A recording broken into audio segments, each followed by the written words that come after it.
റബീഉൽ അവ്വൽ 12-ന് സുന്നികൾ മൗലിദ് നടത്താറുണ്ട്. എന്താണത്? എന്താണ് സുന്നികൾ അതിൽ നടത്താറുള്ളത്?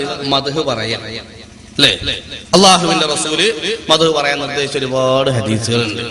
അപ്പൊ മുജാഹിദീങ്ങൾക്ക് മുത്തുനബിന്റെ മദ്ഹേ പറയാൻ പറ്റാത്തുള്ളൂ. അപ്പൊ നമുക്കറിയാം, അള്ളാഹുവിന്റെ റസൂലിനെ സംബന്ധിച്ച് സ്വലവാതി അലൻ നബി,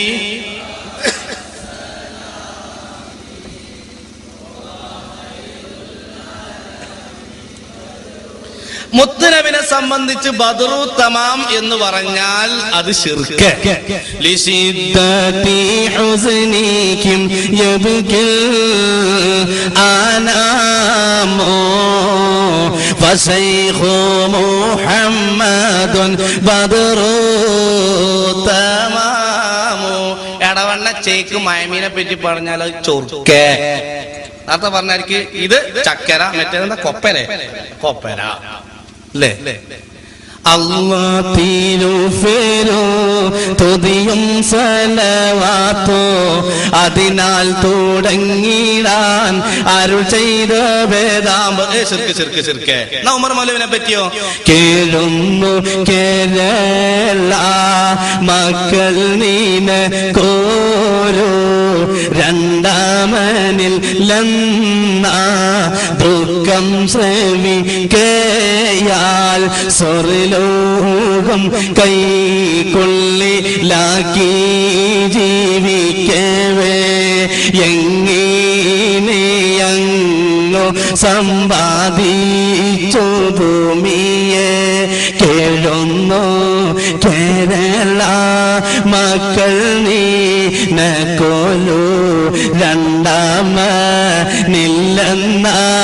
ദുഃഖം ശ്രവിക്കയാൽ സ്വർഗത്തിലേക്കു ദിച്ചഹോച്ചേത് വേദന ശാന്തി തൻ സായുജ്യമടയുവാൻ. മൊയ്തീമാലയ്ക്ക് എത്ര ടൂറുണ്ടെങ്കിലും ഒക്കെ ഫിറ്റാണതാണ് ഉമ്മറുമാല. ഇങ്ങനെ കുറെ വാപ്പറുമാലയുമായിട്ട് ഇവര് രംഗത്ത് വരും. അതിലൊരു കുഴപ്പമല്ല. അതിലെന്താ പറഞ്ഞത്? സ്വർഗത്തിലേക്ക് കുതിച്ചോ ചക്കക്കുരു തെറിച്ചനാല് ഒരൊറ്റ തെറിച്ചാ. പണ്ട് ഒരാള് ഒരു മയ്യത്തിനെ കബറിക്ക് വെക്കണം എന്ന് പറഞ്ഞു. അല്ല, നിങ്ങളെ കയ്യ് വറക്കണം, നിങ്ങൾക്ക് വയസ്സായില്ലേ? അല്ല കുട്ടികളെ, എന്നോട് തന്നെ വെക്കണം വസിയത്ത് ഉണ്ട് എന്ന് പറഞ്ഞു.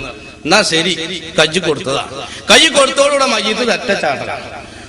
ഇയാളിങ്ങനെ മേപ്പിട്ട് നോക്കുമ്പോ ഇങ്ങനെ ദേഷ്യം പിടിച്ച് നോക്കുമ്പോ പറഞ്ഞു, മക്കളെ, നിങ്ങളെ വാപ്പ ഹൂറിൽ നിങ്ങളെ കാണലും എന്റെ കയ്യിൽ ചാടലും. ഈ കോലത്തിൽ ഒരൊറ്റ കുതിച്ചല സ്വർഗത്തിൽ എത്തിയല്ല എന്നുള്ള വിവരമല്ല. കാരണം വാണം മുട്ടായിരിക്കാൻ കുറ്റി എവിടെ ചാടിന്ന് ആരും നോക്കലില്ലല്ലോ. അപ്പൊ ഇങ്ങനെ മദ്ഹ് മഹാന്മാരെ പറ്റി പറഞ്ഞൂടാ, മൗലവിമാരെ പറ്റി പറയാം. മദ്ഹ് പറയാന്നുള്ളത് പുണ്യമാണ്. ദിക്റുൽ അംബിയാ ഇബാദ, ദിക്റു സ്വാലിഹീന കഫാറ. പിന്നെ അന്നദാനമാണ് നടത്തല്. ഹബീബായ റസൂലുള്ളാഹി തങ്ങൾ ഖദീജ ബീവിയുടെ പേരിൽ അന്നദാനം നടത്തിയത് സഹീഹുൽ ബുഖാരിയിലുണ്ട്. നമ്മൾ നബി തങ്ങളുടെ പേരിൽ അന്നദാനം അല്ലാഹു തആലാക്ക് വേണ്ടി നമ്മൾ നടത്തുന്നു. റുബ്ബമാ ദബഹ ഷാത്ത, അങ്ങനെ ഹദീസിലുള്ളത്. നമ്മൾ റുബ്ബമാ നദ്ഹബുൽ പോത്ത, നമ്മൾ ചിലപ്പോൾ എന്താവും പോത്തിനെ ഇറക്കുന്നു. റുബ്ബമാ നദ്ഹബുൽ കോഴി, അല്ലെങ്കിൽ നമ്മൾ കോഴി ഇറക്കും. അവരവരുടെ പൂളാസിറ്റിക്ക് അല്ല കപ്പാസിറ്റിക്ക് അനുസരിച്ച് നമ്മൾ എന്ത് ചെയ്യും? അർക്ക് എന്താ നമ്മൾ ചെയ്യും, അല്ലേ? അപ്പൊ അത് വളരെ വ്യക്തമാണ്. ഇങ്ങനെയുള്ള പുണ്യകർമ്മങ്ങൾ റബീഉൽ അവ്വൽ 12-ന് ചെയ്യാൻ പറ്റുമല്ലേ? അല്ലേ? അങ്ങനല്ലേ? റബീഉൽ അവ്വൽ 12-ന് ചെയ്യാൻ പറ്റുകയില്ല ഈ പുണ്യകർമ്മങ്ങൾ എന്നത് പുത്തൻ വാദമാണ്.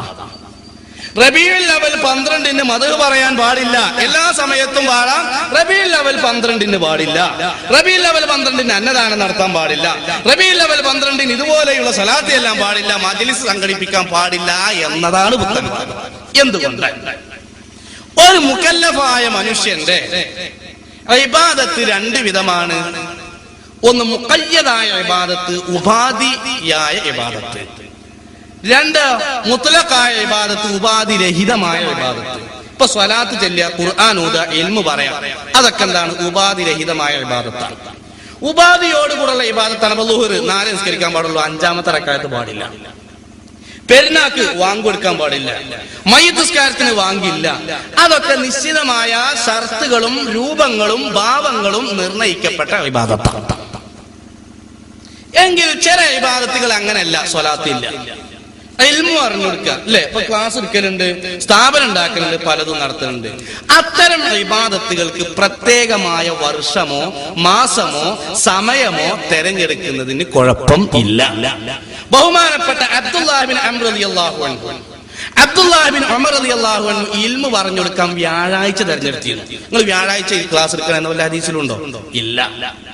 സഹീഹുൽ ബുഖാരിയിൽ കിതാബുൽ ഇൽമിൽ കാണാം. അങ്ങനെ ഒരുപാട് സംഭവങ്ങളുണ്ട്. അപ്പൊ ചുരുക്കത്തിൽ അതിന് കുഴപ്പമില്ല. ഇന്ന മിൻ ഖിയാരി ഇബാദില്ലാ, അല്ലാഹു തആല പൊരുത്തപ്പെടുന്ന ചില അടിമകൾ യുറാഊന ശംസ വൽ ഖമറ വൻ നുജൂബ, അവർ പ്രത്യേകമായ സമയങ്ങൾ തെരഞ്ഞെടുക്കും. ലി അജലി ദിക്രില്ലാ, അല്ലാഹു പൊരുത്തപ്പെടുന്ന നല്ല കാര്യങ്ങൾ പറയാൻ, പ്രശംസിക്കാൻ അതേ റബീഉൽ അവ്വലിൽ നടത്താറുള്ളൂ എന്ന് ഓർമ്മപ്പെടുത്തുന്നു. ഉമർ മൗലവിന്റെ അനുശോചന കാവ്യം ഞങ്ങൾ മാലയിട്ട് ചിത്രീകരിച്ചു. അത് മുജാഹിദുകളായ ഞങ്ങളെ സംബന്ധിച്ചിടത്തോളം പറയാറുള്ളത്, കേരളത്തിൽ എവിടെയെങ്കിലും നിങ്ങൾ മുഹീദ്യമാലൊക്കെ ചൊല്ലി നടക്കുന്നത് പോലെ ഏതെങ്കിലും ഒരു വേദിയിൽ ഒരു മുജാഹിദ് അങ്ങനെ അത് ആ മാല പാരായണം ചെയ്തുകൊണ്ട് ഒരു പ്രത്യേക പുണ്യകർമ്മം എന്ന രീതിയിൽ പാരായണം ചെയ്തതായിട്ട് മൂക്കി കീഴ്പ്പെട്ട ഒരു സുന്നിക്കും തെളിയിക്കാൻ കഴിയില്ല. ഒന്ന്. പിന്നെ മറ്റൊന്ന്, നിങ്ങൾക്ക് ആവശ്യമുള്ള ഇസ്ലാഹും നിങ്ങൾക്ക് ആവശ്യമുള്ള ഭാഗങ്ങൾ മാത്രം വായിച്ചുകൊണ്ട് മുങ്ങുക എന്നുള്ളത് സാധാരണ സ്വഭാവമാണ്. അതേസമയം അൽ ഇസ്ലാഹ് എന്ന പേരിൽ പിന്നീട് ഇസ്ലാഹ് എന്ന പേരിൽ ഇറങ്ങുന്ന ഇസ്ലാഹ് മാസികയിൽ അതിന് ശേഷം വന്ന ഒരു പതിപ്പില് അവസാനത്തെ പേജിന്റെ തൊട്ട് മുന്നത്തെ പേജിലായിട്ട് ഉമർ മൗലവിയുടെ അനുശോചന കാവ്യം എന്ന പേരിൽ വന്ന ഈ അനുശോചന കാവ്യത്തിൽ ഇസ്ലാമിന് നിരക്കാത്ത പല കാര്യങ്ങളും സംഭവിച്ചിട്ടുണ്ടെന്നും അത് തിരുത്തെഴുതിയിട്ടുമുണ്ട്. അത് കാണാതെ പോയത് ഉചിതമല്ല എന്നും ഈ സമയത്ത് അറിയിക്കാം. പിന്നെ ഓരോന്ന് കഴിഞ്ഞിട്ട് കുട്ടിയെ ഇസ്ലാഹിന് എഡിറ്റർ ഒന്നുമില്ലേ? എഡിറ്റർ പറഞ്ഞാൽ പരിശോധിച്ച് ചിന്തിച്ച് ഇറക്കാനുള്ളതാണല്ലോ. എഡിറ്റർ ഒന്നും ഇല്ലേ ഇസ്ലാഹിന്? കൊടുക്കും മൈക്കാ കുട്ടിന്റെ അടുത്ത്. എഡിറ്റർ മാസമൊന്നല്ലോ, ചിലപ്പോ തെറ്റ് സംഭവിച്ചു പോകാലോ. അത് ശരി. അപ്പൊ എഡിറ്റർക്ക് തെറ്റ് സംഭവിക്കുന്നുണ്ടോ നോക്കാനല്ലേ സബ് എഡിറ്റർ ആവൂല്ലേ? അത് പിന്നെ അറിഞ്ഞതിന് ശേഷം അല്ലേ? അപ്പൊ പിന്നെ പ്രസിദ്ധീകരിച്ച് ഇങ്ങനെ ആ പേജ് ഇങ്ങനെ ഒട്ടിച്ചേച്ചിക്കുന്നു, പിൻ ചെയ്തേച്ചിക്കുന്നു.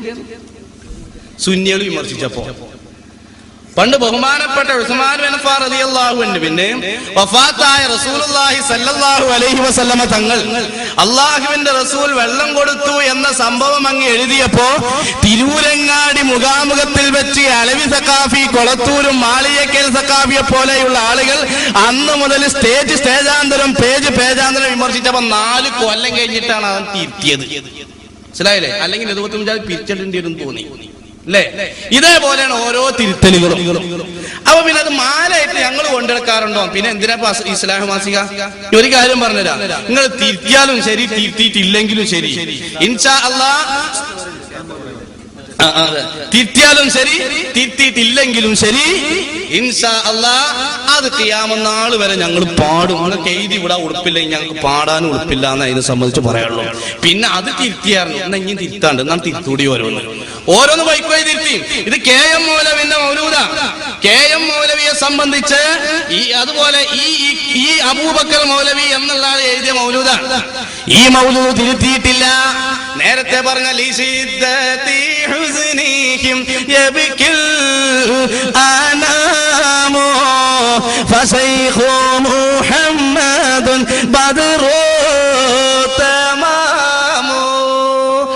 എന്തൊരു തൂണ അത് തിരുത്തിണോ കൊടുത്ത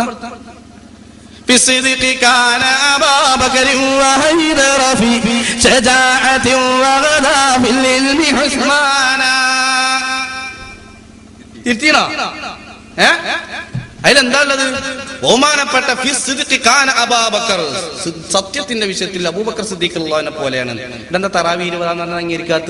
ബെല്ലിപ്പാന്റെ ഡബിൾ പോലെ തലീക്കെട്ടി എന്താ കെട്ടാത്ത അല്ലേ? പലതും ചെയ്തിട്ടില്ലേ? പിന്നെ മുപ്പരിക്ക് എന്താണ് ധൈര്യത്തിന്റെ വിഷയത്തിൽ അലി ഇബ്നു അബീ താലിബ്. അതുകൊണ്ടാണ് ആരോ ചടക്കം പൊട്ടിച്ച ഒച്ചകട്ടോട് കൂടെ പെണ്ണുങ്ങളെ പറത്തിയിട്ടാണ്ട് കൊടുങ്ങൽ ഒരു ഒറ്റ പോക്കനാ. അത് ധൈര്യത്തിന്റെ ഊക്കൊണ്ട് ഉസുർ വലിച്ചെന്ന് അറിഞ്ഞിട്ടില്ല നിങ്ങൾ ഈ പട്ടാണ്. അപ്പൊ ചുരുക്കി പറഞ്ഞാല് ഉമർ മാല എന്നുള്ളത് നിങ്ങൾ എഴുതി വെച്ചതാണ്, സ്വന്തം വീടിന്റെ ചുമരിൽ എഴുതി വെച്ചതല്ല. ഒരു നിശ്ചിതമായ എഡിറ്റോറിയലിന്റെ കീഴിൽ പ്രസിദ്ധീകരണമായ ഇതിലുള്ളതാണ്. ഇൻഷാ അല്ലാഹ് അങ്ങനെ തിരുത്തി എന്നാണ് നിങ്ങൾക്ക് പറയാനുള്ളത്.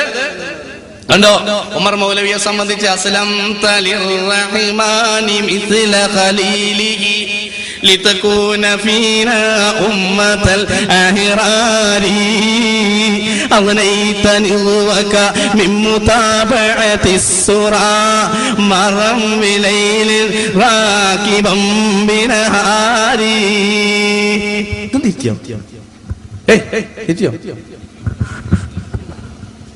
അപ്പൊ ഇനി തിറ്റി മറ്റത് മറിച്ചെന്ന് പറയണ്ട, ഇതൊക്കെ അങ്ങനെ തന്നെയല്ലേ. ഇതിനെപ്പറ്റി എന്താ പറയുള്ളത്? അങ്ങനെ പല അനുശോചന കാവ്യങ്ങളും എഴുതി വെച്ചിട്ടുണ്ടെങ്കിൽ നിങ്ങൾ സുന്നികൾ സ്റ്റേജാന്തരം പ്രസംഗിച്ചു നടക്കുന്നത് പോലെ അതൊക്കെ പാരായണം ചെയ്യുന്നതും അതൊക്കെ വീടുകൾ എടുത്തു വെക്കുന്നതും പുണ്യകർമ്മമാണെന്ന് ഞങ്ങളോട് എഴുതി വിട്ടിട്ടില്ലല്ലോ. അത് ശരി. ഞങ്ങൾ വിമർശിക്കുന്നത് പുണ്യകർമ്മം എന്ന രീതിയിൽ നിങ്ങൾ നടത്തുന്ന മൗലിക പാരായണങ്ങളെ മൗലികാഘോഷങ്ങളെയുമാണ്. അപ്പൊ ചുരുക്കി പറഞ്ഞ ഇങ്ങനത്തെ ബുക്ക് വായിക്കാൻ ഒരിക്കലും ആരും വായിച്ചു പോകരുത്. അതൊക്കെ ദലാലത്താണ്, പിഴവാണ്, പുണ്യകർമ്മമല്ല. അല്ലേ? പുണ്യകർമ്മല്ലാതെ ലലാലത്തുനിന്ന് കിട്ടുമോ? പുണ്യകർമ്മല്ലാതെ പറഞ്ഞാൽ ലലാലത്തുനിന്ന് കിട്ടുമോ? ഇതൊരിക്കലും പുണ്യകർമ്മമല്ല. പിന്നെ എന്ത് കർമ്മമാണ്? അത് അദ്ദേഹത്തിന്റെ ഒരു അനുശോചന കാവ്യം എഴുതി, അപ്പൊ അത് വായിക്കാൻ അത്രയേ ഉള്ളൂ. അതിന് പ്രത്യേക കൂലി കിട്ടുന്ന വേണ്ടി പറഞ്ഞിട്ടില്ലല്ലോ. ഒരാള് ഹബീബായ റസൂലുള്ളാഹി സ്വല്ലല്ലാഹു അലൈഹി വസല്ലം തങ്ങൾ പറഞ്ഞു, ഉദ്കുറു മഹാസിന മൗതാക്കും, മരിച്ച ആൾക്കാരെ നല്ല കാര്യങ്ങൾ പറയാം. ഈ പറഞ്ഞത് ആ മഹാസിനിലാണോ അതിന്റെ ഓപ്പോസിറ്റ് ആയ ദമ്മിലാ വിടുക? അത് നമ്മുടെ വിഷയമായിട്ട് ബന്ധപ്പെട്ടതല്ല. ചോദിച്ചിന് മറുപടി അതാണ് വിഷയം. നിങ്ങൾ പറഞ്ഞതാണ് പുണ്യകർമ്മമാണ് എന്നുള്ള നിലയ്ക്ക് പാടുക എന്നുള്ളതല്ല. ഇത് ഒരു അംഗീകൃതമായ മരിച്ചുപോയ ഒരാളെ സംബന്ധിച്ച് പറയാൻ വേണ്ടി നിർദ്ദേശിക്കപ്പെട്ടത് അള്ളാഹുവിന്റെ റസൂൽ പറഞ്ഞ മഹാസിന മൗത്താക്കും എന്നതിന്റെ പരിധിയിലാണോ പെടുക, അതിനപ്പുറാണോ? അതാ ചോദിച്ചത് മറുപടി അറിയാം.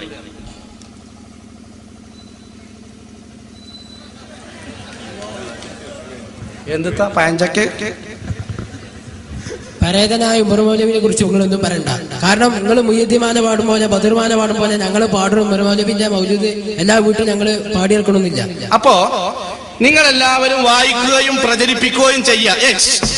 വായിക്കുക എന്നുള്ളതിന്റെ മേനാണ് എന്ത്? പാരായണം ചെയ്യാം. വായിക്കുകയും പ്രചരിപ്പിക്കുകയും ചെയ്യുക ഇസ്ലാഹ് മാസിക എന്നുള്ളത് അല്ലേ? അപ്പൊ ഇസ്ലാഹ് മാസിക വായിക്കുക എന്ന് പറഞ്ഞാൽ പാരായണം ചെയ്യുക എന്നുള്ളതിന്റെ മേന ഇനി ലാസ്റ്റ് ഇരവുണ്ട്. മൊയ്തിമാലിന്റെ പോലെ ഇരവുണ്ട്. അല്ലയോ നാദ സംവീതമായ വിപത്തുകളിൽ നിന്നും ഞാൻ നിന്നിൽ ശരണം പ്രാപിക്കുന്നു എന്നൊക്കെ പറഞ്ഞിട്ട് ഇരവുണ്ട്. പാടാൻ കഴിയുന്നില്ല. കാരണം ഇവരെ മുജാഹിദ് എന്ന് പറഞ്ഞാൽ അങ്ങനെയാണ്. ചിലപ്പോ രീതി കഴിഞ്ഞാലും പാട്ട് വെച്ചൂല, പാട്ട് കഴിഞ്ഞാലും രീതി വെച്ചൂല. അത് വേറെ വിഷയം. അപ്പൊ അങ്ങനെ ഒടുവിലെ ഇരവടക്കുണ്ട്. അപ്പൊ മാലന്റെ എല്ലാ ശൈലിയുണ്ട് അല്ലേ? എരവ് കണ്ടിട്ടില്ല നിങ്ങള്? സാബിന്റെ നേരത്ത് മന്നറെ ഹുസൈനാരെ കാവൽ ഭാഷങ്കല്ല തെണ്ടിച്ച സ്വത്തുക്കൾ തൂക്കി നളർക്കുമ്പോൾ മൂഫർ ഹുസൈനാരെ കാവൽ ഭാഷങ്കല്ല. അതാണ് എരവ്. മനസ്സിലായില്ലേ? അല്ലാതെ എരഞ്ഞ് കിടക്കാന്നല്ല. മനസ്സിലായോ? അതാണിത്. അപ്പൊ അതടക്കം ഇതിലുണ്ട്.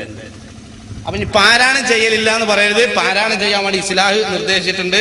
അത് നിങ്ങൾ പാരായണം ചെയ്യാത്തതിന് ഞങ്ങളല്ല ഉത്തരവാദികൾ, നിങ്ങളാണ്. അല്ലെങ്കിൽ ഇനി മേലാൽ ആ പരസ്യം ചെയ്യരുതെന്ന് പറയാം.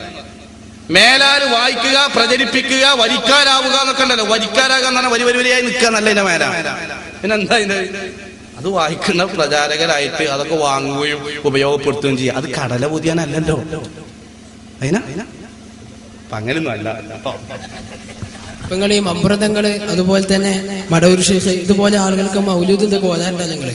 എന്നാൽ ഈ മമ്പ്രതങ്ങള് മടവൂർ ഷേഖിന്റെ ആളുകളൊക്കെ അവിടുത്തെ ആൾക്കാരെ അറിയുള്ളൂ. ഇപ്പൊ ഒരു മമ്പുറത്തെ ആൾക്കാർ മമ്പുറത്തെ തങ്ങളെ പറ്റി അറിയുള്ളൂ. ഒരു മടവൂർ ഷേഖിനെ പറ്റിയാണ് അവിടുത്തെ ആൾക്കാർക്ക് അറിയുള്ളൂ. ഇവിടുത്തെ ആൾക്കാർക്ക് പൈനെ പറ്റി അറിയോ? ഇവിടുത്തെ ആൾക്കാരോട് പൈന്റെ മൗലൂദ് എല്ലാം പറഞ്ഞ എന്താ കാര്യം? പിന്നെ ഉമർ മൗലവിനെ പറ്റി അപ്പൊ കൊച്ചിയിലുള്ള ആളെ എഴുതിയതോ? അല്ല, ഇത് തന്നെ ഉണ്ട്. കൊച്ചിത്തെ അറിഞ്ഞതുകൊണ്ടാണ്. അപ്പൊ കൊച്ചി തിരൂർക്കാട്ട് കിടക്കണ ഉമർ മൗലവിക്ക് കൊച്ചി കിടക്കണ ആളെ അറിയാല്ലേ? അത് ശരി. അപ്പൊ മമ്പുറം കിടക്കുന്ന ആളെ സംബന്ധിച്ച് നമുക്കൊക്കെ അറിയാം. ഇനിയിപ്പോ എന്താ കുഴപ്പം?